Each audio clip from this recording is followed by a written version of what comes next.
Welcome to the next episode of the Austin Bar Association's Council of Firsts. I'm your host, Amanda Arriaga, Austin Bar Association President. This podcast is made possible by the Texas Bar Foundation.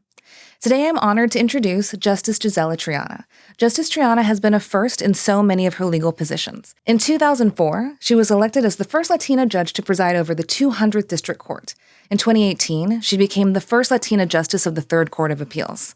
She's been recognized as Judge of the Year by the Hispanic Issue Section of the State Bar of Texas, received the Habla con Orgullo Award from Habla, the Hispanic Advocates Business Leaders of Austin, and this past year she received the President's Award at the Hispanic Heritage Luncheon presented by the Hispanic Bar Association of Austin. She has also been recognized as a Woman of Distinction by the Texas Association of Mexican American Chambers of Commerce. Justice Triana has spent her entire career giving back to the legal community and the community at large. She served on the Board of Loyal Referral Services of Austin, the Travis County Child Protective Services Board, the Travis County Bail Bond Board, the Travis County Children's Justice Task Force, and the Travis County Juvenile Board. She has also been a member of the Robert Calvert Inn of Court and founding member of the Barbara Jordan Inn of Court. For the community at large, she served on the board of Austin Recovery, chair of the board for Middle Earth Youth and Family Services, member of the Greater Austin Hispanic Chamber of Commerce, and was a founding member of the Hispanic Technology Institute of Austin. She's a mother of 5, an accomplished community leader, and someone to be admired. I am proud to introduce Justice Gisela Triana. I don't know if I've embarrassed you enough. Oh my God, am I turning red? I feel like I'm competing with my shirt here. So. Well, it's about to get worse. This is sort of an episode of This Is Your Life, and we want to hear all about you. The next most embarrassing thing I have to talk to you about is we have mutual friends that have described you as a literal genius. You are the daughter of Cuban immigrants, and you spoke Spanish only until you were 5. You graduated high school at 16, college at 19, and you could have done anything in the world with how smart you are. Why did you want to be a lawyer? Well, you're very kind, Amanda. I couldn't have done anything that I wanted. I definitely know that I could not homeschool my children. I would have not had the patience to do that. And I think that they're better for it, and they're very happy that I didn't. But I, at a very young age, and I think I consider myself lucky. You can think of it as unlucky because you might think of it as kind of close-minded. But I knew that I wanted to be a lawyer when I was little. And I think that came from a couple of different places. So, my parents. And I can't tell my story of who I am without talking about my parents. They came from Cuba in 1962. They were 18 years old. And, at that time, if you'll remember, Castro had just taken over and had decided that Cuba was going to become a communist country. And so they came here without knowing a word of English, without any money. At the time, I think they actually would only let you leave with 5 different clothing, not articles, but actually like 5 different things that you could use. And so they came here without anything. And I grew up hearing about these horrible stories of what had happened to my family in Cuba. My family, was a family of immigrants in Cuba and became then a family of immigrants here in the United States. I have a whole section of my mother's family from my father who came from Lebanon to Cuba and had gone through all of that. I had on my mother's side, on her mother's side, she had a grandfather who came from France to Cuba. And then on my father's side, my grandfather had come from Spain to Cuba. So in a land of immigrants, then communism, they all came to Cuba for a better life than what they had. And then sure enough, here comes Castro and communism, and everything they had worked so hard for just poofed, vanished. And so I grew up hearing all the stories. My grandfather was, taken one night, in the middle of the night, came knocking on the door. He used to be a pilot for the Air Force in Cuba. And actually, I think there was an Air Force. I don't even know if they had an Air Force, but whether the military, he flew cargo planes. He wasn't a jet pilot or anything like that. And they came in the middle of the night, banged on the door and said, "We need to take you," and didn't give my grandmother or my dad or his brothers any reason why exactly they were taking him or where they were taking him. They didn't know where he was going. Later on, they released him and, things were okay. But things like that, my great-grandfather lost his he was from Spain, and he was not a man of wealth, but he had worked hard enough to have, a plot of land that he himself would work on. And, I heard the stories, and I actually met him because he moved here as well to the United States and lived to the ripe old age of 92. And, the stories is he was on his farm, working the oxen, and here come two guys in a military jeep and say, "Hey, this is no longer yours." There was the agrarian reform in Cuba, and so anybody who had anything bigger than 5 acres lost it all, didn't get to keep his house.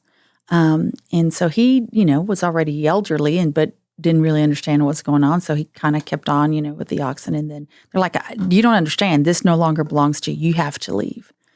And so, he takes off the reins and walks back to the house. And, they took it. And he had to go live in Havana with his, daughter at that point. And so growing up hearing those stories, there was always this feeling of unfairness in with government and in life. And then at the same time, I was going to school here, learning about, this great system that we have, this legal system where the government, the Bill of Rights, where the government can't take your life or your property or your way to make an income, without due process. They can't put you in jail without specifically telling you why they're putting you in jail and what you're being charged with. They can't take your property and tell you, it belongs to the government now. And I fell in love with that concept. And it seemed to me that, that's the way it should be. And I wanted to make sure that I wanted to be, part of the process that would prevent my family from having to migrate yet another time somewhere else.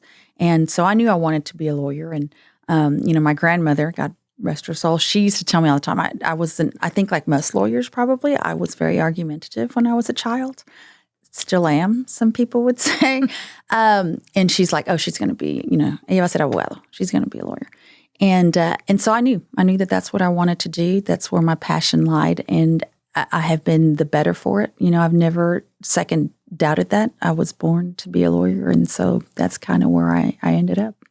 That's amazing. They say that generational trauma lives within you. And if that premise is true, then it lives within you for the purpose of justice. Yes. You hold all of your family's prior injustice so that you can serve justice. Absolutely. Absolutely. I was a child, probably with an overly developed sense of justice, the ones that always got in fights with other people. My parents didn't understand why. Why do you have to? Because if a rule didn't make sense or if I felt somebody was being treated unfairly, I would not keep my mind. So I had to share it. So you knew you had to be a lawyer, and then you decided to be a judge, but not just any judge. You have been all the judges. You have been a municipal court judge, justice of the peace, county court at law judge, district court judge, and now a justice on the Third Court of Appeals. What drew you to public service as a career rather than staying in private practice? Growing up, I always wanted to be a trial judge, right? I grew up with Perry Mason as I was older with Boston Legal. And, that just seemed like that's where the action was and that's where you right wrongs. And so I always knew that I wanted to be a trial lawyer. As I went through law school and as I got older, I knew I wanted to be a prosecutor. Talk about the white hat for sure. And so I started at the Travis County Attorney's Office when I graduated from UT Law and loved my job. Loved my job. I was very young. I was 22 at the time and just thought, I was wearing the white hat. Did that and then went to the Secretary of State's office, the elections division. I started thinking that maybe, I might want to have some kind of a political career. And then went out on my own and, did what most people do when they go out on their own after people don't necessarily just come, asking for you to be their lawyer. Started doing criminal defense work, did CPS work, did family work, did kind of anything that came in. And then I realized something. One, I love being in the courtroom. I just loved it. The exhilaration of trying cases is an amazing thing. It's not for everybody, but it definitely was for me. And then I noticed that, maybe it's not necessarily one side wears the white hat all the time. There's people that wear white hats on both sides of the aisle, both in criminal cases, in family cases, in CPS cases, in civil cases, any case. And I saw myself gravitating toward big picture. Like in my family cases, if I was representing a parent, I was really interested in what's the best interest for the children. I've always told young lawyers, you can pick your clients. You don't have to just represent somebody that you don't agree with or that you think is a bad actor, regardless of needing to pay the bills. And I was very fortunate that I did. And, even with a good client, I would always come to okay, but why are we doing this? How is this advancing the ball? Why is this in the best interest of your children? So that person, the other side, bad actor, granted, but how can we protect them? And very much of what a judicial role is, right? More than an advocate role. And I realized at a young age that I really thought that I'd be good as a judge, and I wanted to try that. And then I started at the lowest possible place I could because I didn't want to screw anything up. I thought that that's a big responsibility, and I didn't want to feel like I had made a wrong decision and somehow somebody had suffered big consequences. And so I started at municipal court. And they do a lot of, they do the arraignment, they do a lot of important stuff. But in trials, we're dealing with misdemeanors and things that you're not sending anybody to jail for a long, long time. And did it and loved it. And, got over my fear of I don't know enough. And how can I pretend, the whole imposter syndrome, which we are so good as Latinas in having, and, worked my way up. And it was a step at a time. And so I, ran for Justice of the Peace and never looked back. And to me, that's been my calling. Sometimes I look at, we're having our 35th law school reunion in a week, as a matter of fact. And I look at some of my classmates, who have gone and had great careers and have done wonderful things and have made a lot more money than I have. But I couldn't have, if I had to do it all over again, I wouldn't have changed a thing. It is quite impactful to be able to help people. And that was my main goal in law school, which is I wanted to make sure that people got justice, and I wanted to be a part of that. And what better way to do that than by being a judge?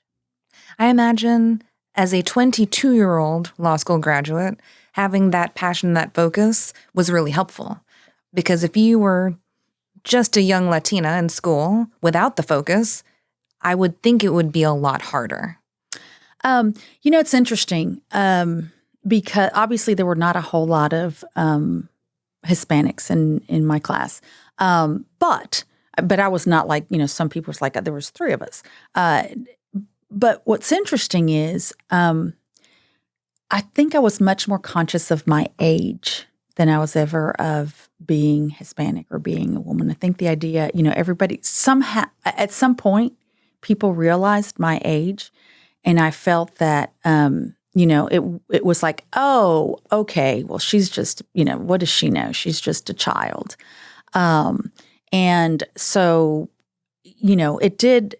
it has always helped me focus. I knew I wanted to get from point A to point B, and my deal was like, how do I make it, the quickest way there? And so it did help me focus a lot. And like I said, I was very lucky in that I knew what I wanted to do. I had clerked for a big firm, in law school. I had clerked for a medium-sized firm, both, litigating firms. And I thought, this is fun, but that's not where my passion lies. I knew I did not. One thing I knew is I did not want to go work at a big firm. Mm-hmm. And so, yes, I think it did help me focus. I was very focused on where I wanted to go.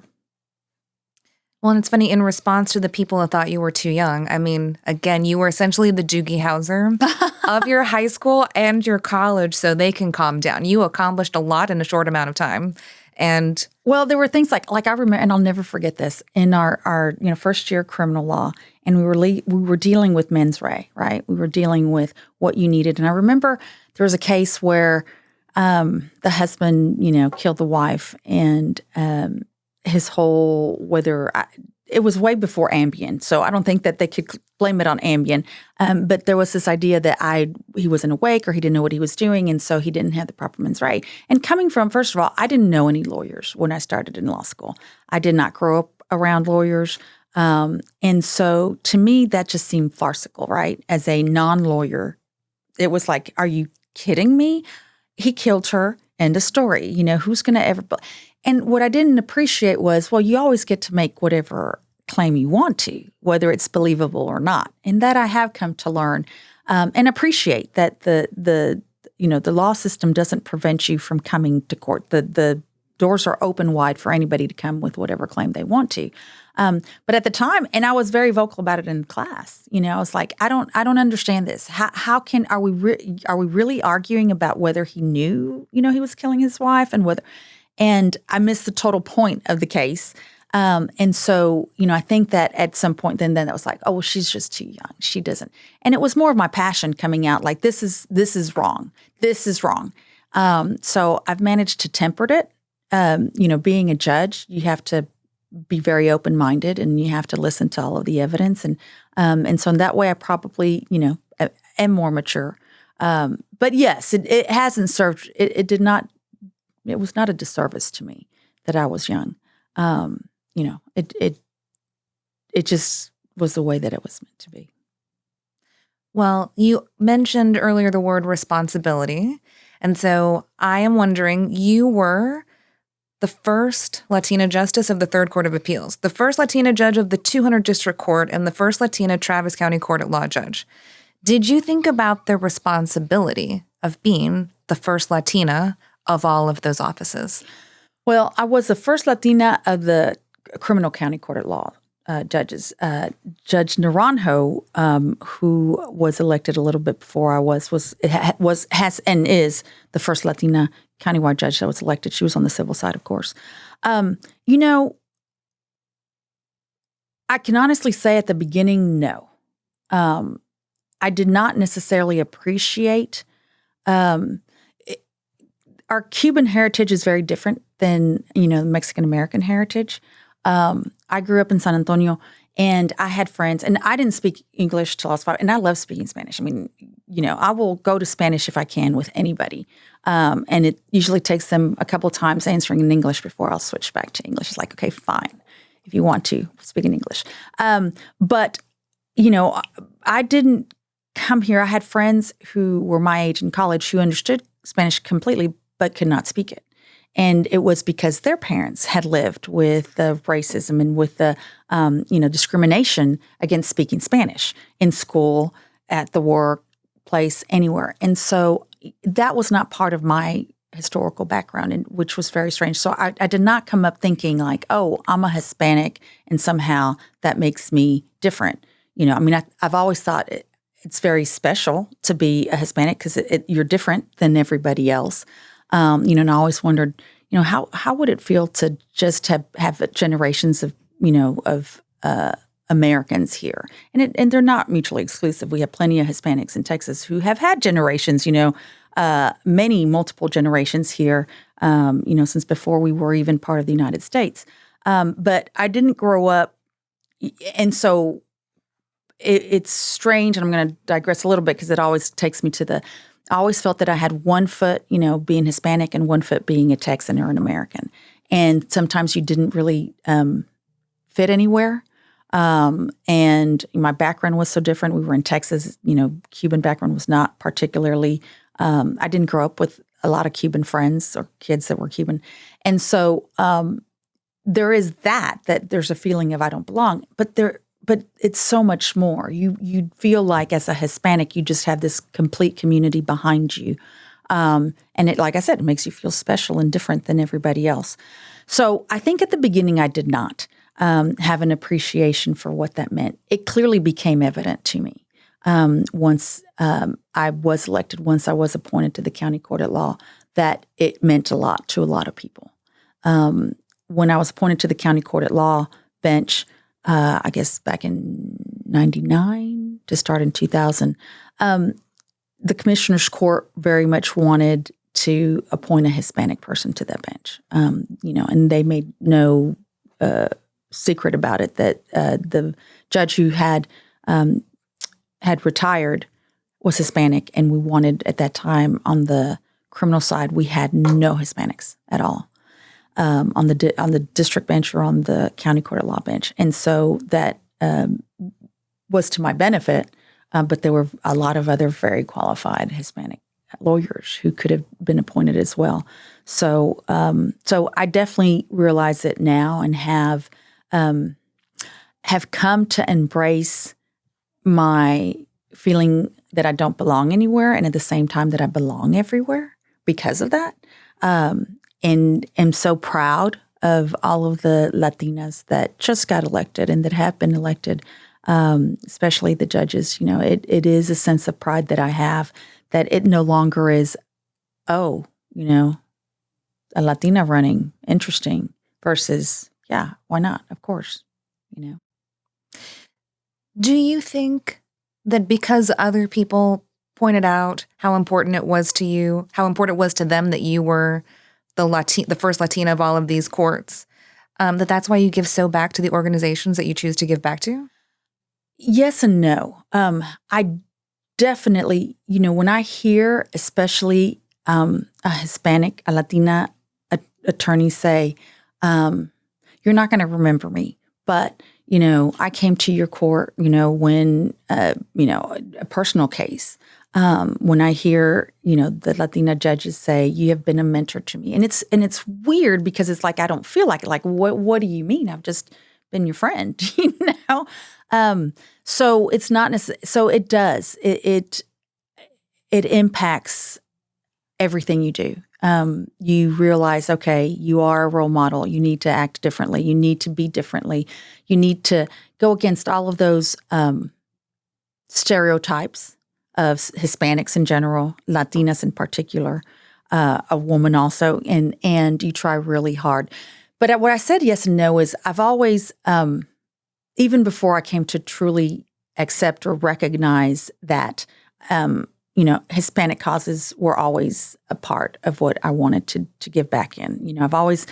The children have always been really special, and I've always, since a young age, have tried to do things that will help and impact kids of all, backgrounds. And being a Hispanic, I realized at an early age that it was definitely, I was a member of the Hispanic Bar, was one of the first organizations that I joined. Once I became an attorney, the Hispanic Chamber of Commerce, a lot of my friends. And that was there before I realized, I need to give back. And part of it was because you have a camaraderie. You have people who have things that are in common with you. And so, and it's not just speaking Spanish, it's the whole cultural thing. It's the way our parents are. It's the way our mothers are. Somebody that you could joke about that and understand, and not to have to constantly explain, the idiosyncrasies of your family. Mm-hmm.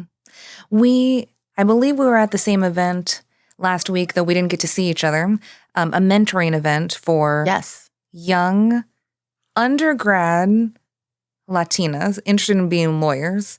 And I was very moved that there are 70 young girls who we asked, what's your major? What year are you? What do you want to do when you grow up?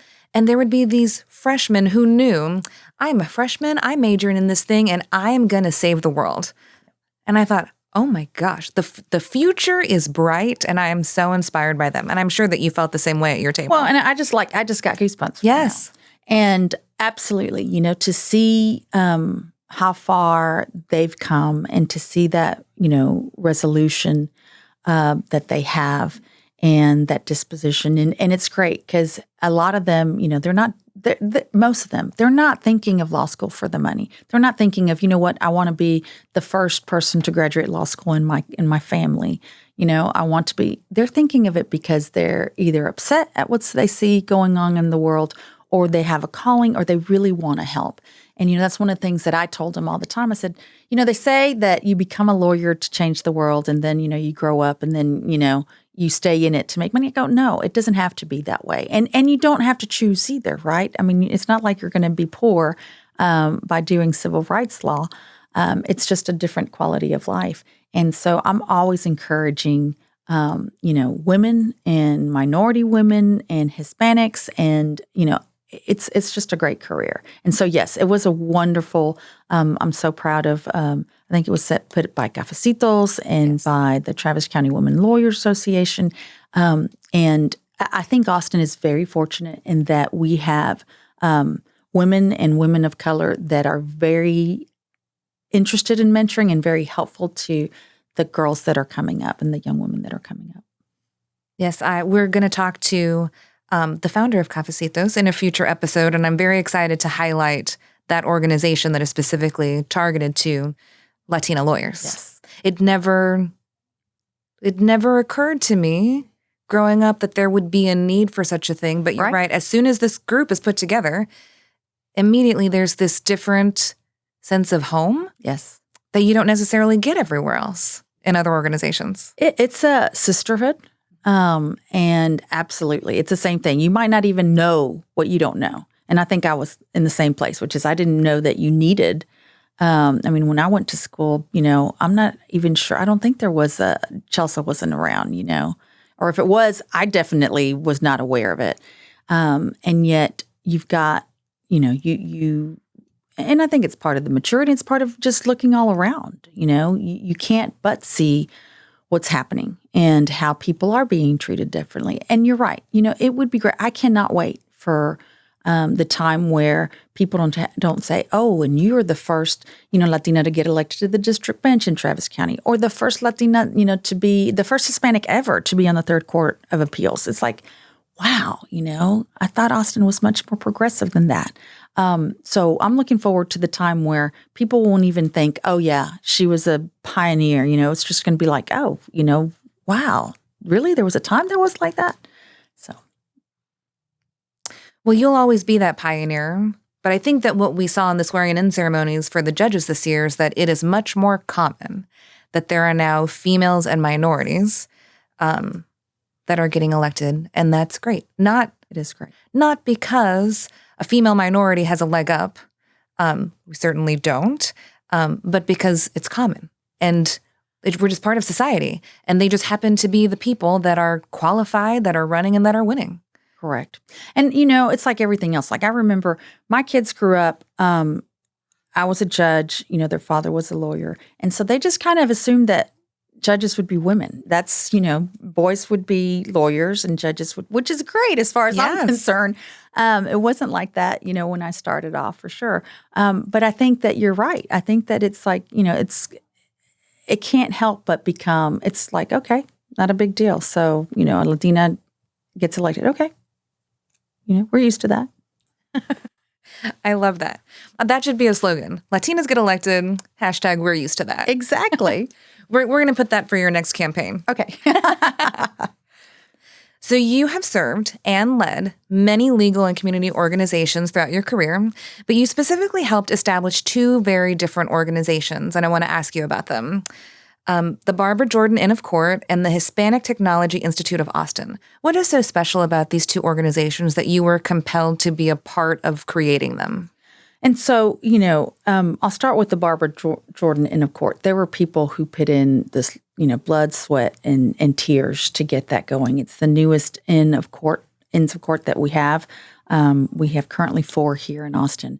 Judge Statman over at Municipal Court and Frank King, and just put yeoman's work to get it. It's not easy to start an Inns of Court. And so I remember, them coming to me and like they did to other people and say, hey, we're trying to do this. We really would like for you to come on board as one of the founding, members, whatever you call it, sustaining kind of member. And I already belonged to the Calvert Inns of Court, which I love as well. But the reason that, and by the way, I'm a member of both, which some people go, are you crazy? That's a lot of time commitment. Yes, it is.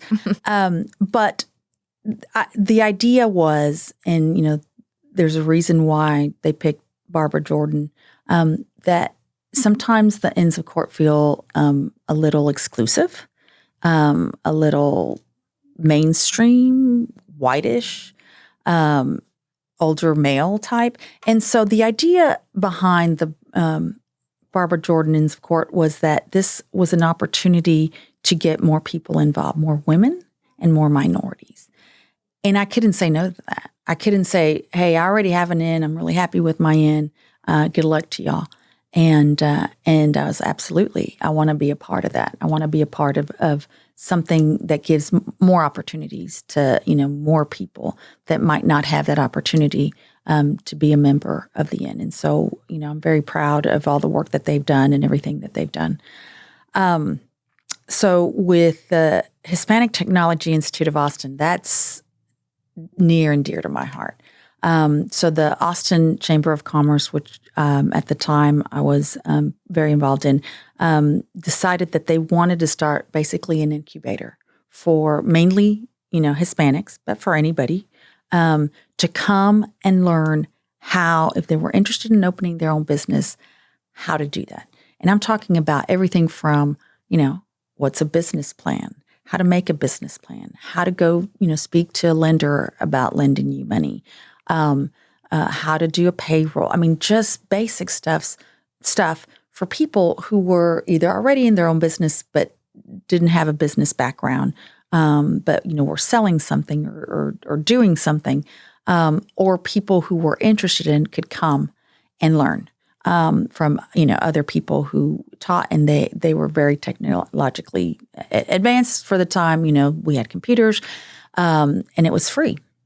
And at the time, a good friend of mine, Mark Rodriguez, was the president of the board of the Hispanic Chamber, and he asked me to, would I be interested in being the vice chair of this project that they were doing and starting off, and I jumped on it. I am not a business person at all. I'm a very touchy-feely kind of person. I'm very logical, so it all makes sense to me. But I'm not the type to let me go invent something, or let me go reinvent the wheel, or very traditional path that I took. But the idea that people, who'd been, and at that time we didn't have any really, trucks, food trucks. That came a lot later. But people who were, cooking out of their house and selling tacos, or wanting to build a bilingual school, or people who had these great ideas and either were doing it already or wanted to do it. We could help them to do that. And so that I'm very proud of the chamber. I'm very proud of that project. After we built it up, and after a couple of years, it was actually taken over by the city of Austin, and it's become the Economic Growth Business Incubator. And, so I'm really, really proud that I was one of the people who was there at the beginning. That's wonderful. Do that. Again, all of your involvement is just helping people that have initiative, have drive, want to do more, and just need some help figuring it out. Absolutely. But I mean, isn't that why we're here? I mean, really, all of us? Yes. Just to help each other out? I think so. My guess is that is what most people are doing. They just don't know what they're doing it. I agree. And I think, it's kind of hard. I remember, serving. I always had a call. Calls kind of sounds very deep. I always had a yearning, I think is a better word, to help in whatever way I could, And so I very rarely said no. Anytime anybody comes and say, will you be on this board? Will you do this? Before I had children, and I didn't have children until I was 32, so I was a little bit older. So I had a lot of time where I didn't have those responsibilities, more time alone that I could devote to a lot of the organizations, whether it was going and helping build, a house for, Habitat for Humanity. And most of that was done through the bar. The bar is they're really good at getting lawyers to be able to help in real tangible ways our community. And so, one of the first organizations that I helped, or I was involved with, is Middle Earth. And they'd been around since like the 60s and the 70s. And their whole deal was to help homeless youth, helping them with housing, helping them with schooling, helping them, transition from being an adolescent to an adult. And some of the most rewarding, stuff I've ever done was with them. And I think that throughout your life, you need to decide where you're at and what you can do, how much time you have. So if you don't have kids, you probably have more time on your hands. And so you're right. I think part of it, I never sat down and said, I need to do community service. It just kind of, was something that I thought was important to do. And I'm sure that people do it without thinking. But I do think that it's incumbent upon us that can to do what they can. And, there's just so many different opportunities that you can do, whether it's through the church, whether it's through the bar, whether it's just through your own initiative. I think it's really important to figure out where your passion lies and because you can't do it all, right? We can't save all of the whales and all of the dogs and all of the, orphans. And you got to kind of decide what you're good at and where you want to be. Mm-hmm. So speaking of things that you're good at, you are the mother of 5 children. Yes. And you have talked about how the reason that you're able to be successful as a mom and at work is because you are present no matter where you are. So how do you stay present when there's all sorts of distractions around you? It's hard. You have to be deliberate about it.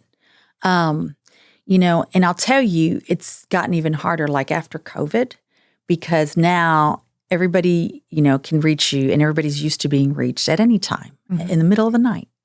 Before COVID, it was like your business day ended at some point. It might be 7:00 at night, but it ended and you just left it there until you came back to work the next day. That no longer exists. And so, we're so good news and bad news, right? But we're constantly on our phones, what kind of emails are. And if I don't check my emails during the weekend at all, Monday morning will take me half a day just catching up on emails. So you have to be purposeful about it. And that means, when my children are around, and especially if I know my children are going to be around, then I'm not thinking about work. I'm not going to. I don't care how important the case is. I'm going to be present there with them. People laugh because I'm late to everything. And part of it, yes, they talk about Hispanic time, right? It's like I'm on Hispanic time all the time, Latina time. So part of it is definitely cultural. But I explain to people because people will get upset and will say, you just don't think that either I'm as important as you are or my time is not as valuable as yours is. And then it's not, for me, it's not that at all.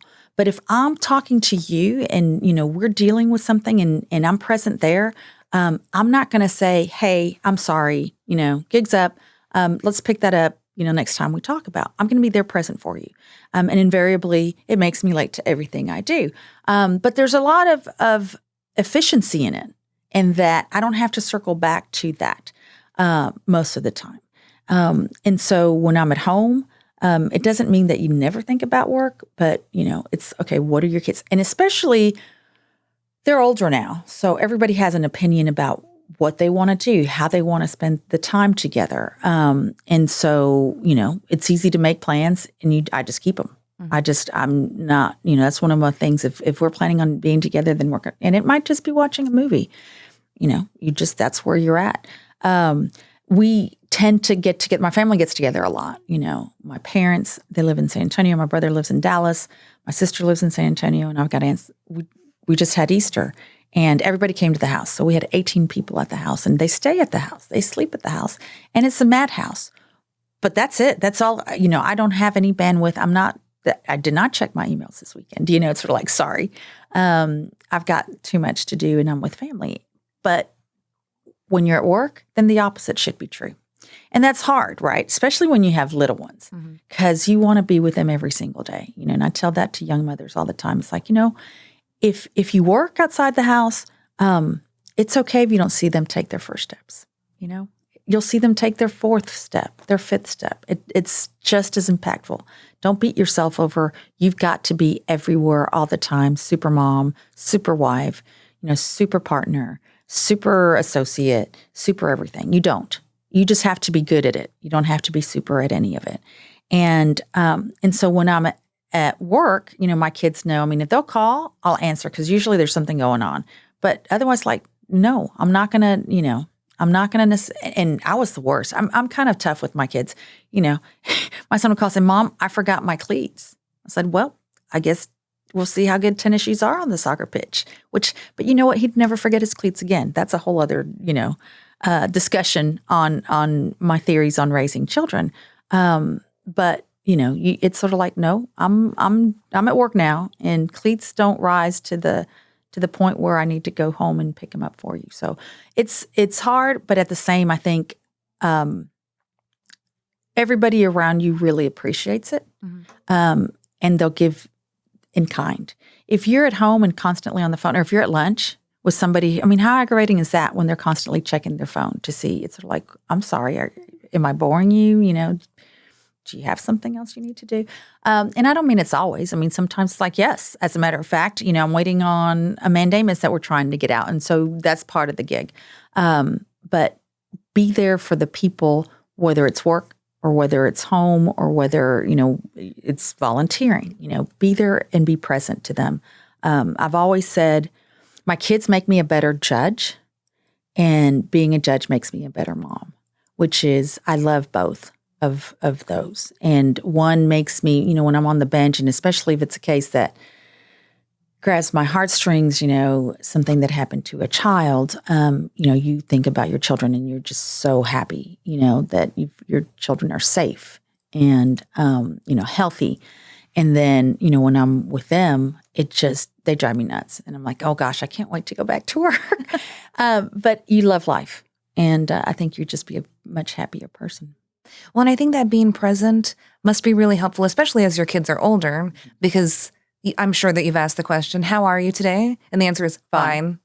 And you can tell sometimes the answer is, it's actually fine. I just don't want to talk about it. And sometimes it's not fine at all. And if you aren't present, you'd be like, great, I checked the box. Exactly. I checked in on you. You said fine, so I did a good job today. Well, and you miss things, right? You miss the cues. Yes. And so, my youngest, I have one at home left. He's about to be 15. He's a freshman at Austin High. And it's funny because, he was asked one time, so how is it now that you have your mom, for yourself? And I think the person who asked was thinking like, how cool is that? You have, I'm thinking, I don't think he thought it was all that cool. It's like, it's way too much pressure. It's way too, she's just now focusing on me.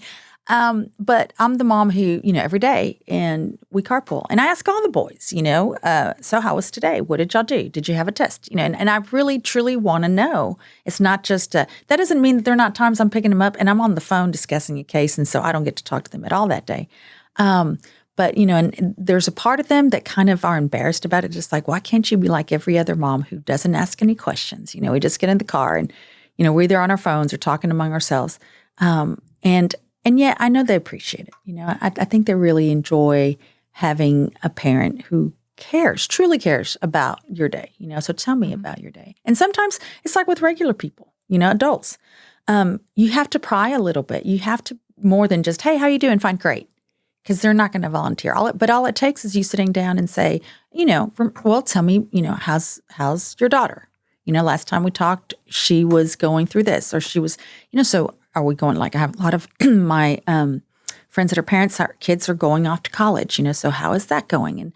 And they'll open up like that, they just need a prompt to kind of, what am I, really feeling and where am I really going? And I've never been able to have superficial friendships. I don't have the time. And so when I ask somebody, how are you doing? It's truly okay, how are you doing? And usually that takes more than just 3 minutes, to really get into how you're doing. Well, and the good thing, and I'm sure that you know this about yourself, I have a feeling you're the cool mom. And as you ask questions to your son. My kids don't think so, but all their friends do. And they will tell you what's happening. Yeah. Because I also had a cool mom that was always the carpool driver. And what I noticed is that my friends felt so comfortable. They confessed so many things to her that I could never do anything wrong because now I knew I would be part of the story. Yeah. We all went to Reynosa last weekend. Well, now I can't. Now I can't go. Yeah. Now I can't go because you told her what you're about to do, and now they'll know about me too. So you'll get all the scoop being the cool mom. I can tell you must have been a great lawyer. And you must be getting a lot out of people as the judge. I'm amazed at how they're willing to talk, if you're willing to listen. A lot of it is not being judgmental, right? And so, we talked some with my older kids, when I'm around their friends and stuff. And when they're there, we'll talk about things and I don't, oh, we had a party and, we were doing this, we were doing that. I don't sit there and go, oh my gosh, I can't believe that, does your mother know? It's just like, okay, take that and how am I helpful? If there does need to be an intervention, and I don't mean it in the sense of like a major thing, but it's like, have you thought about this? And what about this? And so we'll talk, and I'll ask them in front of, like, I have a 19-year-old son who's at UT. And so they all live here and they'll come hang out at the pool or do something. And I'll just say, and I'll bring a topic up and I'll ask about my son. So, what's going on with him?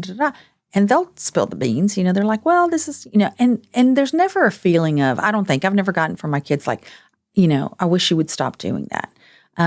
I think there's an appreciation for, I don't have to keep my lives apart. I don't have to, not that I don't want to know everything that my children are doing. But you can integrate that. You can integrate your friends with your family. I've had, kids come on vacation with us. My kids' friends come on vacation with us, or, weddings with us or something. And it's a lot of fun. It's like, you have other kids too. Well, you have given us so much of your time already today, so I have one last question for you. What advice would you give to lawyers here in the Austin community that want to get involved but don't know how? What a great question. So we go back to figuring out what motivates you. If it's children, so I'm a big proponent of go do work in the community. That's how you know what you like. That's how you get to meet people that are not lawyers, normal people. And you get other friends other than the people you've been, surrounding yourself at work and at school, at law school. So go do something that you like. So you should do a couple things. One is you should have a fun hobby and figure out what you want to do, whether it is taking dance classes, whether it's going to karaoke, whether it's doing a robotics class, whether it's taking a free class at AC, just figure something that you want to do that's fun, that you want to do because of you. You should do something that keeps you educated. Learn how to do something that's not the law. Not necessarily for a living, but just learn how to create something. So you don't have your whole being is not being a lawyer. You are a mother. I'm thinking about me. I'm a mother. I'm a judge. I'm a lawyer. I'm a friend to, a bunch of different groups that I have. And we do fun things together, whether it's to go to listen to music or go out to eat or travel. So kind of figure out, something that keeps you motivated and learning about something that you're not comfortable about, but you're interested in. And then the third thing is volunteer. I know volunteering sounds like a lot, but it's like you said, we're already doing it. You're probably doing it somehow. You don't have to call it volunteer, but find an organization that you feel comfortable. And, there's plenty, if what you're trying to do is open up your network in the law community, plenty of organizations. There's the bar. There's, whether it's Cafecitos, if you're a Latina attorney. There's a Travis County Women Attorneys Association if you are a woman. Like I belong to the National Association of Women Judges. So look at yourself and say, okay, what group do I belong? And you know what? It might be, when I was young, I joined a skiing group one time, a random kind of skiing group, made friends because I didn't have anybody necessarily go skiing with. And I didn't want to go alone. So find something, but whatever you do, make sure that's something that you're interested in. Don't do something because somebody told you you should do that, unless you really want to. But there's a lot, just, network is one of those words that I think also has sometimes a negative connotation because it's like you're on all the time, like, oh, okay, you're not a part of this organization because you really care about, what our agenda is, our goal. You're just here because you want it on a resume or don't do anything for a resume. I totally disagree with doing that because you won't like it. You won't get anything out of it. Put in the work. So find out where your strengths lie. And then, so if you're active in the bar, then join a committee, If you like to perform, is it a solid flattery store or is that just for the school? It's bar and grill. Bar and grill. That's the grown-up version. Yes. So do bar and grill, if you've got a creative part about you. If you, there's just so many different things you can do, but put the work in, don't just put it on your resume and never again. People will get to know, okay, we can count on Gisela. If you tell her to do something, she'll do it. And then that will organically network. Oh, and by the way, she's this kind of a lawyer. So invariably, there's a group, called Mamas, which is also, it's a, young mothers who are usually young mothers. I'm a member. I'm not that young, but, who have children.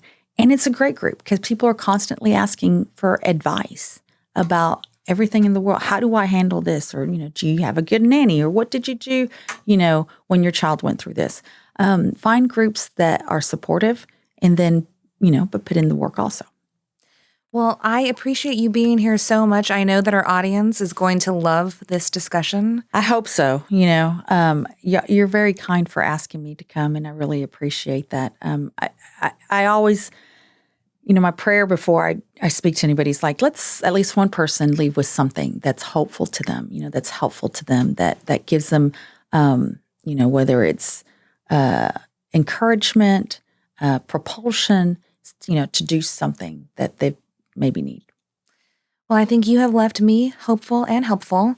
And I'm excited to keep chatting with you offline sometime. Absolutely. And thank you all for being here. I hope you enjoyed it. Thank you so much.